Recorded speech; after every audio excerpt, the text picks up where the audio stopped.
Horton Hatches the Egg by Dr. Seuss.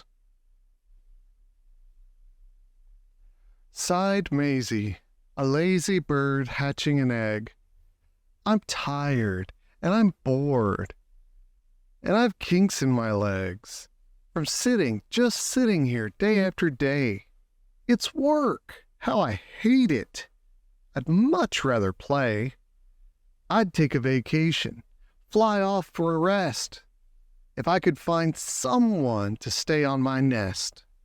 If I could find someone, I'd fly away free. Then Horton, the elephant, passed by her tree. "Hello," called the lazy bird, smiling her best. "You've nothing to do, and I do need a rest. Would you like to sit on the egg in my nest?" The elephant laughed. "Why, of all silly things! I haven't feathers and I haven't wings. Me on your egg? Why, that doesn't make sense. Your egg is so small, ma'am, and I'm so immense." "Tut, tut," answered Maisie. "I know you're not small, but I'm sure you can do it. No trouble at all. Just sit on it softly. You're gentle and kind. Come, be a good fellow. I know you won't mind." "I can't," said the elephant. "Please," begged the bird. "I won't be gone long, sir. I give you my word. I'll hurry right back. Why, I'll never be missed." "Very well," said the elephant, "since you insist. You want a vacation, go fly off and take it. I'll sit on your egg, and I'll try not to break it. I'll stay and be faithful. I mean what I say." "Toodaloo," sang out Maisie, and fluttered away. "The first thing to do," murmured Horton. "Let's see. The first thing to do is to prop up this tree and make it much stronger. That has to be done. Before I get on it, I must weigh a ton." Then carefully, tenderly, gently he crept up the trunk to the nest where the little egg slept. Then Horton, the elephant, smiled. "Now that's that." And he sat, and he sat, and he sat, and he sat. And he sat all that day, and he kept the egg warm, and he sat all that night through a terrible storm. It poured and it lightened, it thundered, it rumbled. "This isn't much fun," the poor elephant grumbled. "I wish she'd come back, 'cause I'm cold and I'm wet. I hope that Maisie bird doesn't forget." But Maisie, by this time, was far beyond reach, enjoying the sunshine way off in Palm Beach, and having such fun, such a wonderful rest, decided she'd never go back to her nest. So Horton kept sitting there day after day, and soon it was autumn. The leaves blew away. And then came the winter, the snow and the sleet, and icicles hung from his trunk and his feet. But Horton kept sitting and said with a sneeze, "I'll stay on this egg, and I won't let it freeze. I meant what I said, and I said what I meant. An elephant's faithful 100%.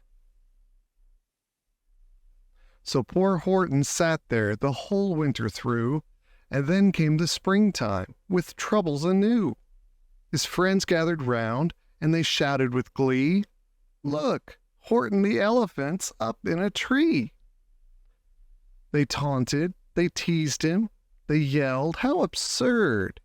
Old Horton the elephant thinks he's a bird." They laughed and they laughed. Then they all ran away, And Horton was lonely. He wanted to play. And he sat on the egg and continued to say, I meant what I said, and I said what I meant. An elephant's faithful 100%. No matter what happens, this egg must be tended. But poor Horton's troubles were far, far from ended. For while Horton sat there, so faithful, so kind, 3 hunters came sneaking up softly behind. He heard the men's footsteps. He turned with a start. 3 rifles were aiming right straight at his heart. Did he run? He did not. Horton stayed on that nest. He held his head high, and he threw out his chest. And he looked at the hunters, as much as to say, shoot if you must, but I won't run away. I meant what I said, and I said what I meant. An elephant's faithful 100%. But the men didn't shoot, much to Horton's surprise. They dropped their 3 guns, and they stared with wide eyes. Look, they all shouted, can such a thing be? An elephant sitting on top of a tree. It's strange. It's amazing. It's wonderful, new. Don't shoot him. We'll catch him. That's just what we'll do. Let's take him alive. Why, he's terribly funny. We'll sell him back home to a circus for money. And the first thing he knew, they had built a big wagon with ropes on the front for the pullers to drag on. They dug up his tree and they put it inside, with Horton so sad that he practically cried. We're off, the men shouted, and off they all went, with Horton unhappy 100%. Up out of the jungle, up into the sky, up over the mountains 10,000 feet high. Then down the mountains, and down to the sea, went the cart with the elephant, egg, nest, and tree. Then out of the wagon and onto a ship, out over the ocean, and ooh, what a trip! Rolling and tossing and splashed with the spray, and Horton said day after day after day, I meant what I said, and I said what I meant. But oh, am I seasick, 100%. After bobbing around for 2 weeks like a cork, they landed at last in the town of New York. All ashore, the men shouted, and down with a lurch went Horton the elephant, still on his perch, tied onto a board that couldn't just scarcely hold him. Bump! Horton landed, and then the man sold him. Sold to a circus, then week after week, they showed him to people at 10 cents a peek. They took him to Boston, to Kalamazoo, Chicago, Weehawken, and Washington, too, to Dayton, Ohio, St. Paul, Minnesota, to Wichita, Kansas, to Drake, North Dakota, and everywhere thousands of folks flocked to see and laugh at the elephant up in the tree. Poor Horton grew sadder the farther he went, but he said as he sat in the hot, noisy tent, I meant what I said, and I said what I meant. An elephant's faithful 100%. Then, one day, the circus show happened to reach a town way down south, not so far from Palm Beach. And dawdling along way up high in the sky, who, of all people, should chance to fly by but that old good-for-nothing bird, Runaway Maisie, still on vacation and still just as lazy. And, spying the flags and the tents just below, she sang out, "What fun! Why, I'll go to the show." And she swooped from the clouds through an open tent door. "Good gracious," gasped Maisie, "I've seen you before." Poor Horton looked up with his face white as chalk. He started to speak, but before he could talk, there rang out the noisiest ear-splitting squeaks from the egg that he'd sat on for 51 weeks. A thumping, a bumping, a wild alive scratching. "My egg!" shouted Horton. "My egg! Why, it's hatching!"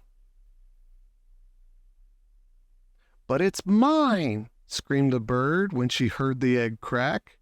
The work was all done. Now she wanted it back. "It's my egg," she sputtered. "You stole it from me. Get off of my nest and get out of my tree." Poor Horton backed down with a sad, heavy heart. But at that very instant, the egg burst apart, and out of the pieces of red and white shell, from the egg that he'd sat on so long and so well, Horton the elephant saw something whiz. It had ears, and a tail, and a trunk just like his. And the people came shouting, "What's all this about?" They looked, and they stared at with their eyes popping out. Then they cheered, and they cheered, and they cheered more and more. They'd never seen anything like it before. "My goodness, my gracious," they shouted, "my word! It's something brand new. It's an elephant bird. And it should be like that." Because Horton was faithful. He sat and he sat.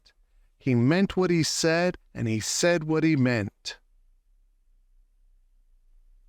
And they sent him home happy, 100%.